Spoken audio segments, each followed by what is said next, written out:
Hey guys, Sean New of the agency here. I'm really excited today. We're going to get a chance to tour around Wymara Villas with the developer Bruce Maclaren himself. So let's go and check in on him so we can pick him up from his house.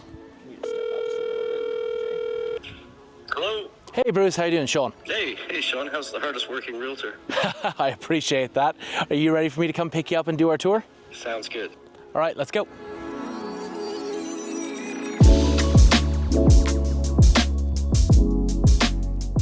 You created this development. It kind of started off as something you were looking for yourself. What were the kind of driving factors that brought you out to this part of Provo? Yeah, so when I found this piece of land, I hadn't even been looking on the south side. And when I found this piece of land, I just fell in love with it straight away. And it was after looking around the island for a couple of months at everything that was available, and couldn't believe that I hadn't seen this piece before. When I did find the land, it was 3.5 acres, the first piece that we bought. And I thought it'd be perfect for a 5-villa community. And then we could share the cost of landscaping and maintenance and have security and stuff like that, the benefits that I'd been accustomed to from living at the hotel. And that's really what started, was a place for me to live and share it with 4 other homes. And then you're obviously a really hands-on developer. I mean, I've seen you in the trenches, changing out the timer on the landscaping. I think that's something that a lot of the people, when they come here, they see your kind of personal touch on everything that's being done. Yeah. My background is construction, and I like to make sure that every detail is right. So I'm very involved, and this has been a passion project, and I feel that it's my reputation, and I just want everything to be right. Want to take a look? So obviously continued evolution, from the first houses through, you've always been very proud of the fact that you're learning all the time and improving things for your owners, sometimes to your own financial detriment, right? You'll go and include things that you realize need to be added even though you were going to put something else in. Yeah. Like, how important is it for you that you're always making improvements and giving the owners something that's going to be of benefit to them? Yeah, well, we look at this as a long-term partnership. So as we're constructing the villa, like on Villa 10 a few months ago, I realized that I wanted more privacy. So if I feel that there's something needed for the privacy or the enjoyment of the future guests, we add it in as we're building. And I just hate asking the buyer for more money. And then here we are, and again, in that evolution of how the developments come along, 5212 is a completely unique villa. It's a 4-bedroom villa, but it's split as a 2-2, which is going to be really unique, both from an ownership perspective, but also from a rental one. Yeah, it's unique in a lot of ways because it's the ridge top. It's the highest point on the site with just unbelievable views.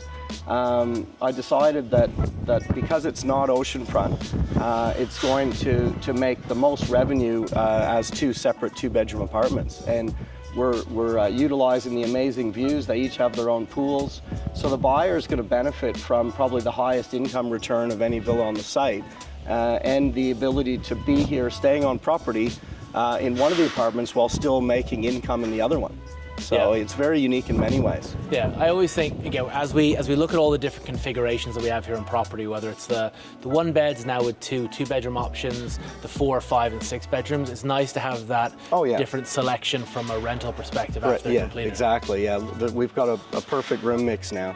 So the 1s, 2s, 4, 5, 6. Right, we go and take a look, because that view upstairs is spectacular. You're more than 270 degree views up here. And then obviously while we're up here, it gives a great vantage to see so we've come around the corner from where the original villas were, the start of phase 2, we have 5111 here, 5112 down on the front side. And then now we're into kind of the 3rd phase of construction down here. And it's been, again, these are exciting there, because obviously we have 5113 and 5115 that are available for sale. The fact that the topography of the site is such that these kind of settle a little bit closer to the water than the original ones is really nice, because you don't end up like the walkway down to the above water swim platform is a bit shorter. It's perfect for people who are maybe a little bit older who don't want as many steps.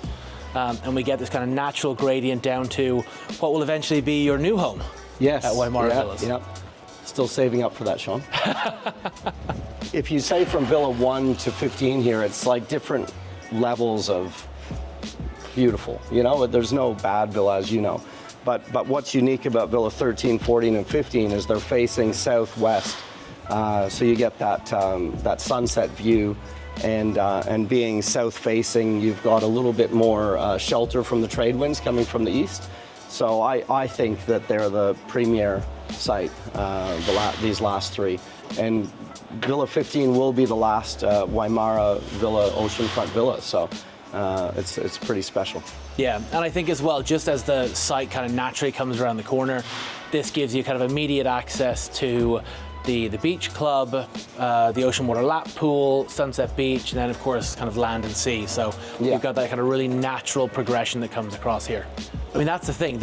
I can't think of any other development that would have a big grassy lawn like that, and it really gives you such a nice feel when you come into the community, especially right beside the restaurant, when those string lights are lit up at night and people are just kind of resting by the... Yeah, and we've talked about that before, and I think it's a really good point to mention is that I've had to stay true to my vision for the site being where I want to live from the start, and as we've continued to grow the master plan, I have to be careful that I don't overdevelop it in a way that I don't want to live here. And so you get unique benefits like the 2 acres of grass that you just mentioned on a beach. Any other development that's typically run by a spreadsheet would have rooms all over that to maximize density. But I just love the grass area. I want to be able to share that with our guests, our owners, and our restaurant customers. So everyone that's been coming into Land and Sea said they feel like they're not in Provo because of the grass and palm trees. Yeah. No, it definitely gives it that nice kind of tropical feel. And then, of course, we got the sports club over here as well. Like, one of the things I always tell people when we get them on site and we're talking about the property is that a credit to you is that you've always seen what needed to be added and you've committed to it before you had the sales and the phase to do it. So after phase 1 was completed, before we started sales in phase 2, you spent the money to build the sports club because you knew that you had to have something at the heart of the community. Yeah. And again, you've done the same thing with the beach and you've done the same thing with land and sea. How important do you think it is to always be ahead of what those things are going to be? Yeah, I think it's what makes our property unique. I mean, normally you'd have that all on the master plan before you start building, and everyone would be paying a piece of that. For us, it's a development that's evolved, and it's things that I wanted to enjoy for myself and share with our guests. So it's about maximizing the rental income for our owners by making sure that the guests have more than enough amenities. And it's really what's differentiated Wymara Villas from every other property on island is the amount of amenities right here on property. It's like you said, right? At the beginning, the development started with you looking for a place for your family. Yeah. And then that kind of set the tone for the villas themselves. But as I look, particularly at the sports club, and the timing from which it was built, you've got that great 25-meter lap pool. And remember, your daughter Alex was a big swimmer, so she had somewhere to go to. Yeah. And then your son Ronan would love to play games, so the games room. So you can see hints of your family throughout all of this. Very much, the sports club was a bunch of activities that we like to do as a family. So we're here at 5110, so I think this is a great chance to see a villa that's almost ready for handover. Yeah, right? We're a few weeks away from handing this over to the owner, so there's a bit of mess, but let's have a look. As you know, Sean, all of our villas have the rear courtyard and second swimming pool, but what's really unique about this one is look at the view you get from the rear courtyard. The outdoor den over here has ocean views. It's incredible. Yeah. And again, that's the thing of how you've tweaked all the time. Because the orientation, the size of the villas in the first phase meant the den was over here because that's where it suited being. Yeah. Whereas, actually, the den was designed to be on the left side or east side, as they always are. But then with this site being a dead end, I thought it would be much better to switch it around. And it was something I came up with after I'd sold it, and I was so glad that the owner agreed and trusted me, and he's really happy we made that decision. So obviously, you mentioned trust, and I've heard you talk so many times. You're Canadian, you obviously spend a lot of time in Australia. A lot of the owners that are here, particularly, are Canadian. I know that the owner of this villa himself is. How important is that relationship in terms of building confidence in people buying into your development? Well, I think it's a huge part of it, especially at the villas. It's a big purchase, so it's that trust and personal relationship. So I think I've met almost all the buyers before they bought. Maybe there's only a couple that we didn't meet till afterwards. And yeah, we've probably got 40 to 50% Canadian owners, which is probably higher than normal, but because I was originally from Canada, that helps as well. Yeah, because if you think that statistically, like Canadian visitors probably make up not even 20%. Oh no, it's probably 5%. Okay, yeah, and you get 50% of the owners here, so definitely that kind of so, translates over. So the owner of this villa, this is his second villa he's purchased. So once again, back to the trust thing. You know, that's for me the most flattering compliment is when an owner buys again. Yeah. And that's, I mean, again, consistent through the development, right? Because you've had other people who saw how you operated at the resort, knew and understood your process for things, and knew what drove you, right? Yeah. That the Wymara started as a resort development kind of operation, and that's always been a driving kind of force for you guys coming forward. Yes, yeah, and the feedback we get from our original condo owners, you know, you're talking 16 years ago now. People that bought originally are just blown away because it's improved and evolved in so many positive ways since they purchased. You know, they bought very much a condo with a hotel program that's turned into a hotel that's on the brink of becoming the first Forbes 5-star property. It comes from a lot of reinvestment capital that we've put in to improve the restaurant offerings, and then also a lot of training and staffing that is not expected from that partnership, you know. So we've exceeded expectations, and I think that really helps people to buy and trust us. Yeah, I think with that reinvestment in particular, I remember, you know, back in 2017, 2018, when you were speaking to the owners at the resort, and with other projects that were coming online and wanting to stay ahead all the time, talking to them about the renovation of the projects and letting them see the show unit and pitching to them. And again, they all agreed with the process and kind of went and got it done, and were getting blown away when it happened.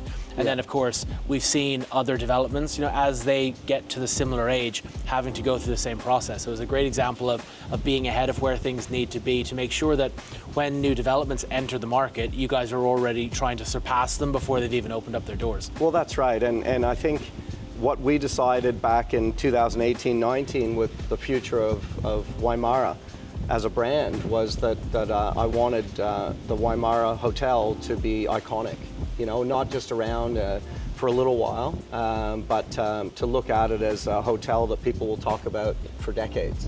So Bruce, like in terms of the finer details, right? So this is not just a Weber grill. This is a special one that you brought in from Australia. Yeah, I'm a big fan of the Weber Q, but I discovered that in Australia they have a built-in version, but they won't supply it in the US. So we had to buy these in Australia. We had to tell the store that they were going to be used in Australia, and then we shipped them out from my father-in-law's house to Turks Caicos. But it's just all about finding a product that's going to be low maintenance. There's nothing on this that can rust. We've had some trouble with the original Webers we had. The carcass of the shell was only just powder coated mild steel. So anyways, yeah, you're right. I get right into the detail and look for a product that's going to be up to the standard we need and as low maintenance as possible. This is really interesting. I'm going to just bring you back to how this Phase 2 villa evolved, but because the land slopes away a bit more than the Phase 1 villas, the architects and I worked on a version that was designed for the site that was a different layout than our original villas, and with your assistance, the feedback we got from guests is they really loved the Phase 1 villas. And so I took that on board before we had built any, and redesigned Phase 2 to be the Phase 1 villa with one slight change, which is the pool area. Once again, I tried to keep it as similar as I could, but I was nervous that if I make a change, what if it actually diminishes? It was quite the opposite. Everyone says that it took the villa to another level.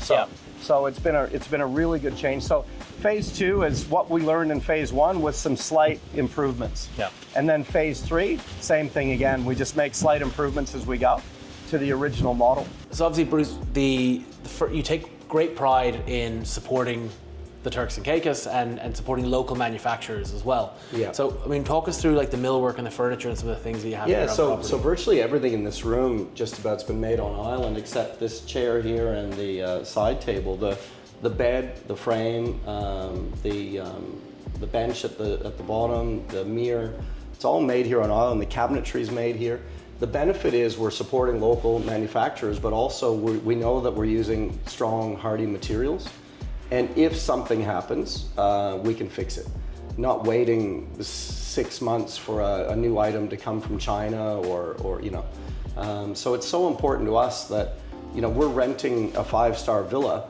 They can't come into it with deteriorated assets. So yeah. It's very important. Yeah, and again, back to the fact that you're part of a community, you know that all of your neighbors, everyone is meeting the same standard. So in terms of long-term appreciation of the value of your property, you don't have to worry that, you know, one person isn't meeting the same standard. No. I think the barbecue is the perfect example where you can go and buy a cheaper barbecue that will work, but after a year, the rust will have kicked in. Yeah. And the quality of craftsmanship that comes in all the time. Yeah. We want to minimize maintenance requirements because the villas are quite popular, and it has to be ready in pristine condition for each arrival. One of the things that I've also liked, these kind of conscientious design decisions that are centered around being in the Turks and Caicos versus being anywhere in the world. So Bruce, this has always been a center point of the development here at Wymara Villas, and really an outlier in terms of the quality that's here for the development. What was the inspiration for it? Yeah, interesting. There's a couple of things, Sean. We the center, having the lap pool, 25-meter lap pool as a centerpiece, was from a beautiful hotel in South Africa that I stayed at. That I noticed that they had the spa built around a nice lap pool, and then also from a use point of view, I got the inspiration from a hotel I love in Switzerland. That Ronan, my son Ronan, and I would do a circuit together, enjoying different activities. And so what we did here is made the pool the centerpiece, the gym looking at the pool, and then lots of activities that I enjoy doing with my son. So it's something where an extended family or parents and their children can come and do stuff together. Hopefully leave the iPads in the villas and get active and enjoy the outdoors together. Yeah, I know it's been a great thing for people who are coming. Particularly, I've seen, you know, professional athletes who like to come down here. They have the privacy of the villas, but they can come and they can get their workout with all the facilities that are on site here in this private environment. Yeah, it's just such a great space. And then, you know, parents, grandparents can be sitting in the shade in the games room, watching the kids play. It's a really good, relaxing environment. Okay, we've got our gym here on the right, Sean. With I think the guests love that they can be working out in the gym and looking at this beautiful view of the grass around the lap pool. I did tell you before that this is, I believe, the first 25-meter lap pool in Turks and Caicos. Mm-hmm. My daughter used to train and was on the Turks and Caicos team, and they'd have to beg and borrow swimming opportunities at hotels. So it was nice to get a 25-meter pool here. We've got steam room, sauna, jacuzzi, hot tub, bocce court, ping pong, games room, and around the corner, tennis, pickleball. This is my favorite spot. I can come here and in the shade, the breeze going through, pool. You can have golf on the TV while you're watching your kids play basketball, tennis, pickleball. Just lots of stuff for the family to do together. And I like to tell people, Sean, that we've got a boutique here on property for emergency shopping. So anything that the ladies have forgotten to bring, they can still buy right here. Nice. Some good deals. You should bring your wife over. It's good of you to think of them, you know. Yeah. Well, today is my 15th wedding anniversary, so maybe I can pick something up later on. So Bruce, it's evident looking around the entire community that the time you spent in Australia has massively influenced what you like in design. How did you end up in Australia? I went to Australia with a backpack and $2,000 in 1992 for a working holiday for a year, and met my wife, Katrina. And then you were there for how long? 15 years. Okay. Yeah. It worked out well for me. I realized after I got there that people had, for some reason, thought I was smart, so I stuck around. And so as we're here at the Caribbean's first open water lap pool, obviously, you know, very strong Australian design. So what made you think about kind of creating this space? Well, the ocean pools in Australia have just been getting so much attention in social media that it was as I was spending a year and a half waiting for our environmental study, coming down here a lot, and it came to me. I thought, there's a beautiful rock shelf here. If I can do my version of an ocean pool, and if it works, it could just be something different for Turks and Caicos and garner some attention, and it really has. We've gotten a lot of media from it. The guests love it. We have guests at the hotel that part of their stay at the hotel, they'd like to come over and get day passes for one day while they're here to experience the ocean pool. So yeah, it's nice. It allows that with our site here that has a really nice shallow swimming area on the beach, that we also have an ocean pool that no matter what the tide is, there's somewhere deep to swim. Yeah. So it depending on the tide, it's from 6 to 9 feet deep in there. And again, I think it's that kind of continuing evolution of things that, like, I know buyers and prospective buyers kept saying, okay, these are the things that we would like to see added to the property. So we have, you know, the ocean water lap pool, which is an incredible amenity. I don't think any of them would have imagined having, but they love it being here. And then kind of Sunset Cove. So we start pulling in all these amenities on site, and now, of course, Land and Sea Restaurant, which just opened last week. We go down and take a look at the restaurant? Yes, let's do it. I love the little library you guys have got down here. Yeah, the guests like it. They can exchange books, take one, leave one. Yeah, we started that at the hotel and the guests have really enjoyed it. Is that a Shelley idea? Oh, it's a Shelley idea, yeah. You can see, Sean, I love grass.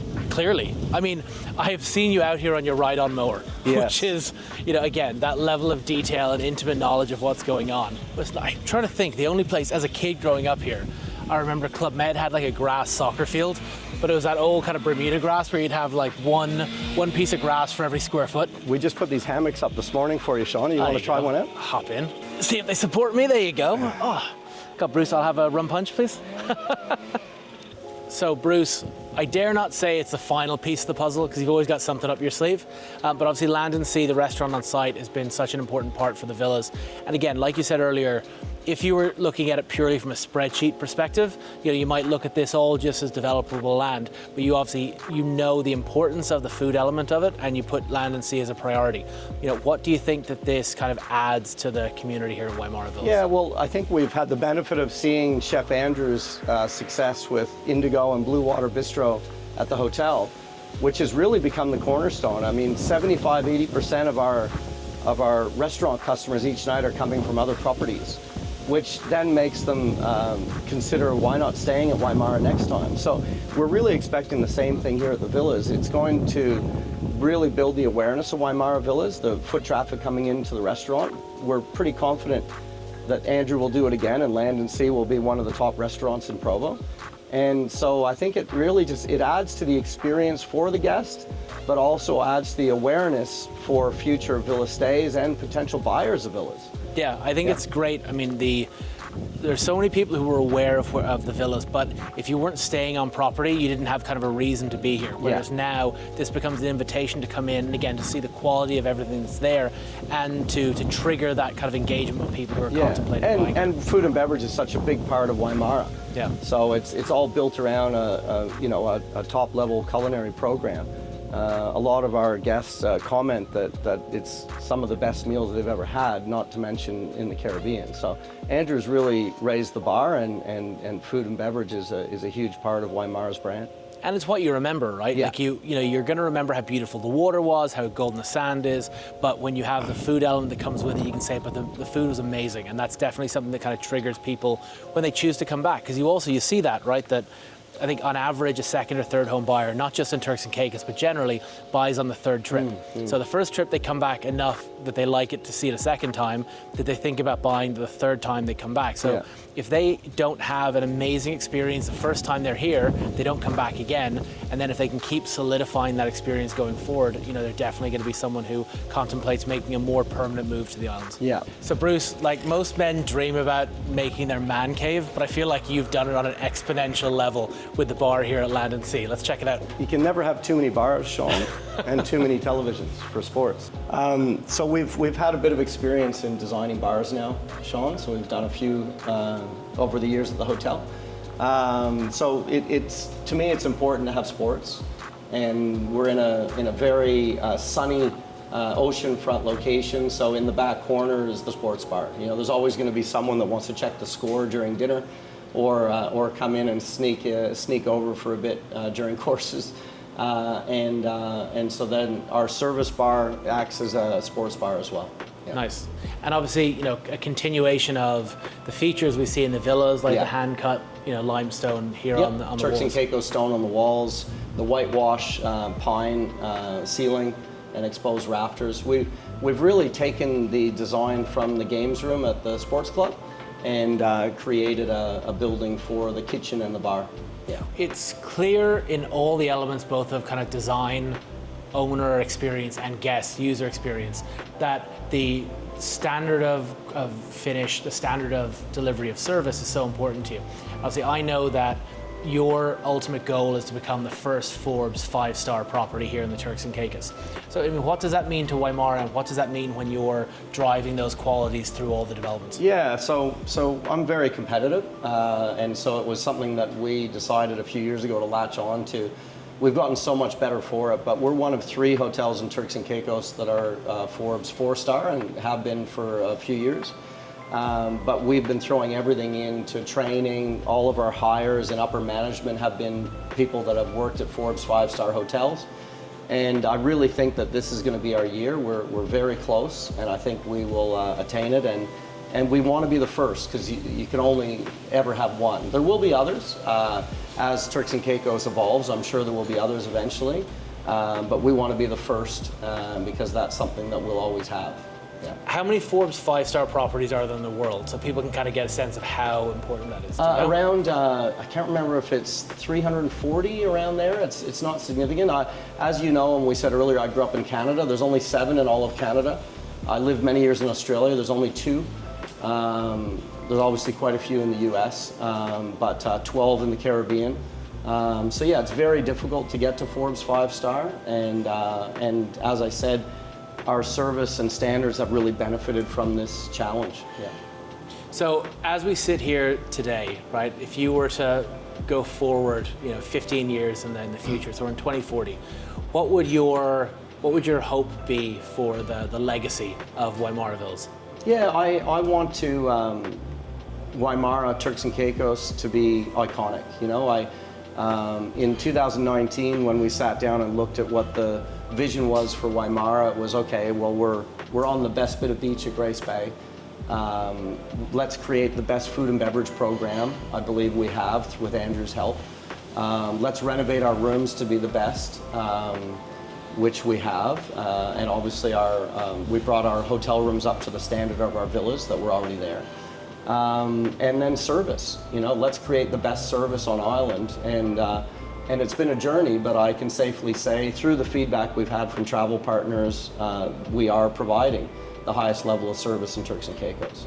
So the next stage of that dream or goal is to be iconic, and I think I looked at Sandy Lane, Barbados as a hotel that I wanted to emulate, as in that has been known for decades as a premier hotel in the Caribbean, not in and out in 10 years when things start deteriorating. And I think Wymara is on that path. Here you have land and sea.